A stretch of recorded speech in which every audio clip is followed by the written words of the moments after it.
भजनलाल शर्मा के स्वागत के लिए बिजली विभाग के गेस्ट हाउस पर बड़ी संख्या में ब्राह्मण समुदाय के लोग स्वागत के लिए पहुंच गए हैं। उनका कहना है कि कल शपथ ग्रहण समारोह है, नए मुख्यमंत्री का जन्मदिन भी है और कल समय नहीं रहेगा, इसीलिए आज सर्व समाज के लोग उनके जन्मदिन पर अग्रिम बधाई देने के लिए पहुंचे हैं। वो कह रहे हैं हमें उम्मीद है कि राजस्थान में अब अच्छा शासन होगा। आप देखिए कैसे बिजली विभाग के गेस्ट हाउस के बाहर ब्राह्मण समाज के लोग पहुंचे हैं, क्योंकि राजस्थान को 33 सालों के बाद ब्राह्मण समुदाय से कोई मुख्यमंत्री मिला है।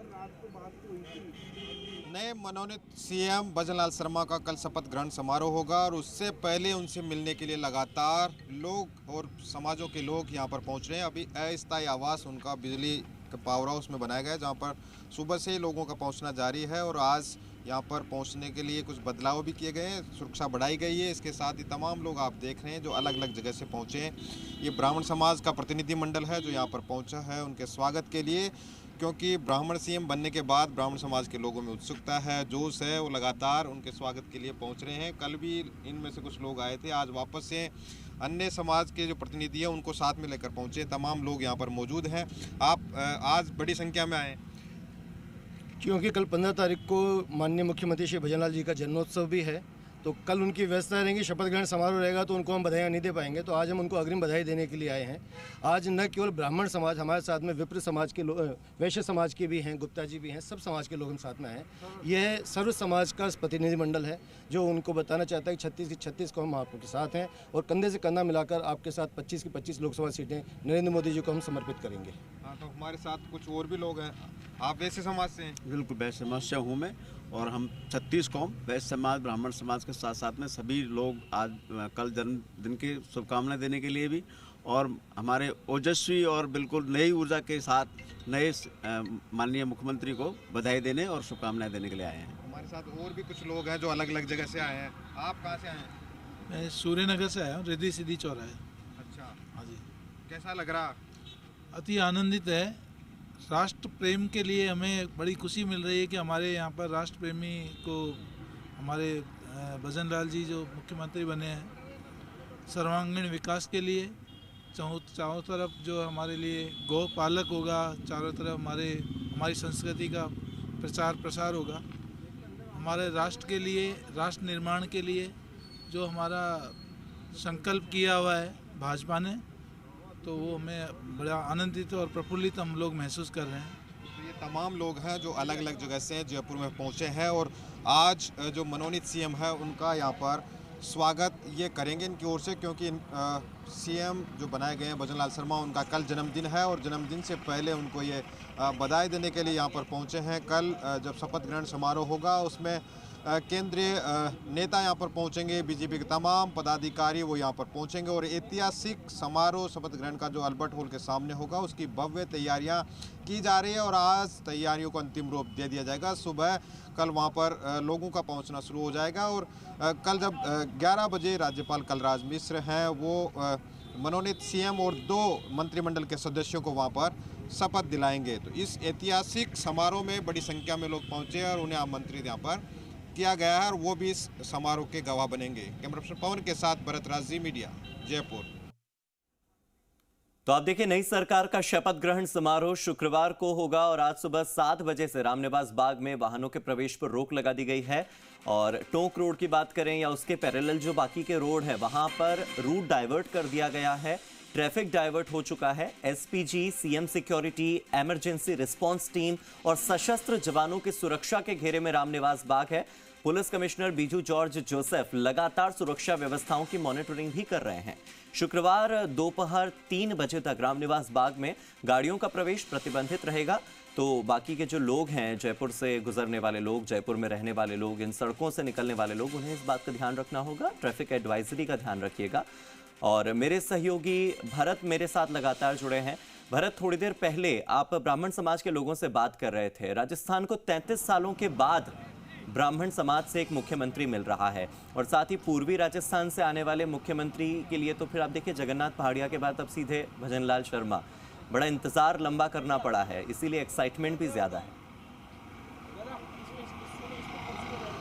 देखिए, निश्चित रूप से पूर्वी राजस्थान को नया सीएम मिला है और नया सीएम का नाम पूर्वी राजस्थान के आने के बाद से एक बिल्कुल सब कुछ बदलने लगा, तस्वीरें बदलने लगा और प्रदेश में आबो हवा है राजनीतिक, वो भी अब बदलती हुई नज़र आ रही है, क्योंकि सब कुछ चेहरा जब नया है, कार्यकर्ताओं को सीएम तक की कुर्सी सौंपी गई है, तो राजस्थान में जो कार्यकर्ता है, नए कार्यकर्ता है, उनमें भी जोश और जुनून है। अभी हमने कार्यकर्ताओं से बातचीत की थी, तो जो उन्होंने बताया कि हम तो कांग्रेस पार्टी को वोट देना चाहते थे, लेकिन अब बीजेपी में जिस तरीके से नए सीएम का नाम ऐलान हुआ है, नए चेहरे को, कार्यकर्ताओं को वहाँ पर सीएम बनाया गया है, उसके बाद से हमारे भी मन में विचार बदला है और हम तो चाहते हैं कि बीजेपी को ही वोट करें। तो इस तरह की बातें अब आम लोगों के मन में भी आने लगी है और इसके साथ ही कई तरह के बदलाव यहाँ पर भी अब होने लगा है, क्योंकि पूरी राजस्थान से अभी उनके गांव के आसपास के लोग पहुंचे थे और उन्होंने बाणगंगा के पानी की वहाँ पर मांग की है। इसके साथ ही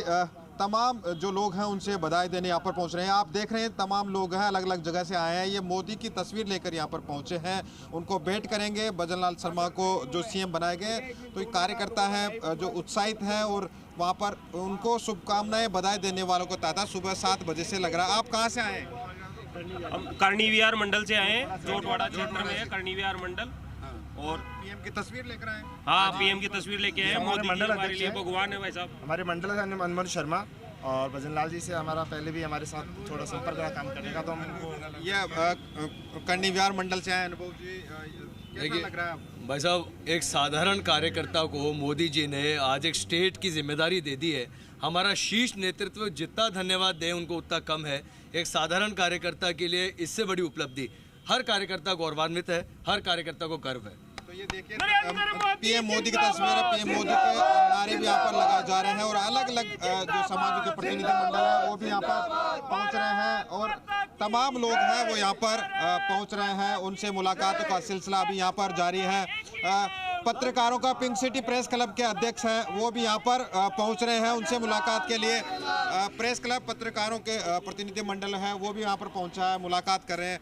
कैसा लग रहा है राजस्थान में? बिल्कुल एक कार्यकर्ता का सम्मान है। ये भाजपा का एक अच्छा निर्णय है कि एक कार्यकर्ता को भी उम्मीद बनी है कि एक कार्यकर्ता भी मुख्यमंत्री या प्रधानमंत्री तक पहुंच सकता है। ये एक अच्छा मैसेज है और कार्यकर्ताओं में उत्साह है। हम तो उसी के लिए अच्छी बात बताएंगे, किसी अच्छा निर्णय पार्टी का। तो ये तमाम जो लोग हैं, समाज के प्रतिनिधि हैं, वो यहाँ पर पहुंच रहे हैं और अभी हमने इनके गांव के लोगों से भी बात की थी, तो अब गांव में भी आबोहवा बदलती हुई नज़र आ रही है। वहाँ पर अधिकारियों के दौरे बढ़ गए हैं, कलेक्टर एसपी वहाँ पर घूम रहे हैं, लोगों से बातचीत कर रहे हैं, व्यवस्थाओं को लेकर उनसे चर्चा हो रही है। गांव में जश्न का माहौल है, वहाँ पर साफ सफाई का काम शुरू हो गया है, रोडों के रिपेयरिंग मेंटेनेंस का काम वहाँ पर तेज़ी से शुरू हो गया है, क्योंकि जो सीएम है भजन लाल शर्मा अब जब गाँव पहुँचेंगे तो वहाँ पर व्यवस्थाएँ बदली हुई नज़र आएगी। तो तमाम लोग खुश हैं इस बात से भी कि अब वहाँ पर सब कुछ बदला हुआ नजर आएगा और लोगों को सुविधाएं मिलेगी। जिन सुविधाओं को लेकर वो मोहताज रहा करते थे, अब वहाँ पर सब कुछ बदला हुआ नजर आएगा। तो तमाम बदलाव राजनीतिक में तो हो ही रहे हैं, इसके साथ ही उनके गांव से, उनके विधानसभा क्षेत्र में भी बदलाव आपको देखने को मिल रहे हैं। और कार्यकर्ताओं में तो सबसे ज़्यादा उत्साह इस बात से है कि वो एक जो खेमेबंदी थी वो ख़त्म होती नज़र आ रही है। पार्टी के कार्यकर्ताओं को यहाँ पर जगह दी गई है और इसलिए कार्यकर्ताओं में भी जोश और जुनून है, उनके साथ मिलकर आगे बढ़ने की। वो भी सोच रहे हैं कि लगातार कदम से कदम मिलाकर चलेंगे और आगे बढ़ेंगे। बिल्कुल भरत, बहुत से लोग हैं जो इस बात से चौंक गए कि अचानक भजन लाल शर्मा को सीएम कैसे बनाया, लेकिन कोई ये बात मानने को तैयार नहीं है कि उन्होंने अपने राजनीति की शुरुआत सरपंच के पद से की थी, जिसे राजनीति की प्राइमरी स्कूल कहा जाता है। तो उन्होंने राजनीति के प्राइमरी स्कूल से अपनी शुरुआत करते करते कैसे ग्रेजुएट, पोस्ट ग्रेजुएट और कह सकते हैं कि राजनीति का डॉक्टरेट आज उन्होंने हासिल कर लिया है और आज भजन लाल शर्मा कह सकते हैं कि सीएम जैसे पद को सुशोभित कर रहे हैं। तो उनका राजनीतिक सफर जो रहा, इससे पहले पश्चिम बंगाल में उन्होंने अमित शाह के साथ काम किया 2021 में, वहां भी उन्होंने जबरदस्त प्रदर्शन किया।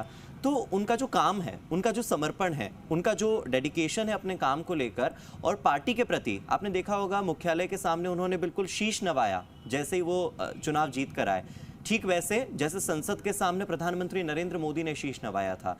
ये कुछ ऐसी खूबियां हैं जो भजन लाल शर्मा को अलग बनाती हैं। देखिए, निश्चित रूप से सबसे महत्वपूर्ण होता है कार्यकर्ताओं में उस पार्टी के प्रति समर्पण भाव, क्योंकि जिस पार्टी के लिए आप काम कर रहे हैं उसके साथ जुड़कर आप उसी तरीके से काम करें जैसे जो पार्टी के पदाधिकारी जैसा निर्देश देते हैं उसी के साथ पार्टी की रीति नीतियों को लेकर आगे चलते हैं। तो भजनलाल शर्मा ने भी वैसा ही काम किया, सरपंच बने, वहाँ पर चुनाव भी लड़ा हालांकि, लेकिन वहाँ उस समय वो हारे, लेकिन उसके बाद लगातार पार्टी के सक्रिय कार्यकर्ता के रूप में उन्होंने काम किया। भरतपुर में भी जिलाध्यक्ष रहे, उन अनेक पदों पर रहे, इसके बाद में 3 बार महामंत्री सहित पार्टी के जो शीर्ष नेतृत्व में वहाँ पर काम किया। इसके साथ ही जो केंद्रीय नेताओं के संपर्क में रहे, उनका जो काम था बंगाल चुनाव में उन्होंने अपनी महत्वपूर्ण जिम्मेदारी वहाँ पर निभाई। तो जिस तरह से पार्टी ने उन्हें टास्क दिया उस पर वो खरे उतरे और एक समर्पित कार्यकर्ता के रूप में उन्होंने काम किया और उसी का ये फल उनको मिला है। क्योंकि जब अमित शाह ने उनसे मुलाकात की थी उस समय उन्होंने कुछ परेशानियां भी बताई थी और उन्होंने कहा था कि आप पार्टी की चिंता कीजिए, संगठन की चिंता कीजिए, आपकी चिंता हम करेंगे। और हुआ भी वैसा ही, उनकी चिंता पार्टी ने की और आज सीएम तक की कुर्सी पर उनको बैठाया गया है। तो अब देखेंगे तमाम बदलाव है उसी के अनुरूप राजस्थान में देखने को मिलेंगे। पार्टी के जो कार्यकर्ता हैं, समर्पित कार्यकर्ता हैं, उनको जगह मिली है और एक पार्टी में भी नई ऊर्जा का संचार यहाँ पर देखने को मिल रहा है। तो तमाम जो आम जो कार्यकर्ता थे, जो संगठन से कुछ दूरी भी थे, अब वो संगठन के नजदीक आने लगे और संगठन में भरत, एक तरफ सीएम आवास के आसपास की तस्वीरें बदलने लगी हैं, दूसरी तरफ भजनलाल शर्मा की बदली हुई तकदीर की बात हो रही है। लेकिन तकदीर केवल भजनलाल शर्मा की नहीं बल्कि उनके परिवार की भी बदली है। उनके पिता की अगर मैं बात करूं, किशन स्वरूप शर्मा उनका नाम है, उनके हाव भाव जब टेलीविजन स्क्रीन पर देखे तो वाकई भावुक करने वाला क्षण था। उनकी पत्नी के मन में जो गौरव था अपने पति को मुख्यमंत्री बनते हुए देखने का, उनकी जो माँ है वो अचानक से इमोशनल हो गई कि उनके बेटे ने अचानक से जैसे आसमान छू लिया हो। परिवार के लिए भी, परिवार की भी तकदीर बदली है, परिवार के लिए सब कुछ बदल गया है। भरतपुर से अब सीधे जयपुर में सीएम आवास तक उनका भी सफ़र ये जो है ये कोई आसान सफ़र नहीं रहा होगा। देखिए, निश्चित रूप से सीएम का पद ही अपने आप में गौरवान्वित करने वाला, जिस पद के लिए लड़ाइयाँ लड़ी जाती है, कांग्रेस राज में देखा भी है किस तरह से उस पद के लिए लड़ाइयाँ चली आखिरकार।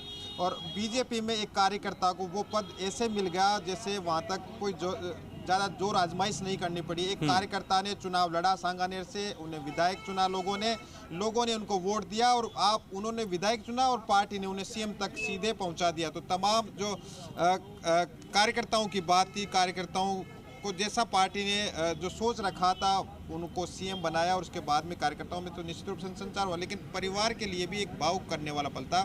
किसी ने परिवारजनों ने यह नहीं सोचा होगा कि सीधे सीएम की कुर्सी पर उन्हें बैठाया जाएगा। तो तमाम जो पार्टी के शीर्ष नेतृत्व का उन्होंने आभार जताया और वो उस समय भावुक जरूर हुए क्योंकि ये एक अचंभित करने वाला फैसला था। किसी ने मन में कल्पना भी नहीं की होगी कि सीएम की कुर्सी पहली बार जब चुनाव जीत कर आएंगे और उन्हें सीधे सीएम बना दिया जाएगा। तो निश्चित रूप से ये भजनलाल शर्मा जो सीएम बने हैं उनके लिए भी और परिवारजनों के लिए और ऐसे कार्यकर्ता जो पार्टी में काम कर रहे थे, 2-3 बार विधायक रहे, उनके लिए, सबके लिए भी अचंभित करने वाला था कि एक कार्यकर्ता को जो सांगानेर से चुनाव लड़े और जीत कर आए और उन्हें सीधा सीएम बना दिया गया। तो निश्चित भरत, ऐसा जरूरी भी नहीं होता कि जिसको पहले मुख्यमंत्री पद का अनुभव रहा हो केवल वही अच्छा मुख्यमंत्री हो। कहते ना कि अगर किसी को तैरना नहीं आता, एक बार पानी में धक्का दे दें तो उसके बाद तैरना सीख ही जाता है। एक बार जब मुख्यमंत्री के पद पर आएंगे, कुर्सी पर आएंगे, तो प्रशासनिक समझ जो है वो इतनी विकसित हो जाएगी कि हो सकता है बाकी के मुख्यमंत्रियों से बहुत अच्छा काम करके दिखा दें। वो टैलेंट किसी में भी हो सकता है, प्रतिभा किसी में भी हो सकती है। बहुत बहुत शुक्रिया मेरे साथ जुड़ने के लिए और इस बातचीत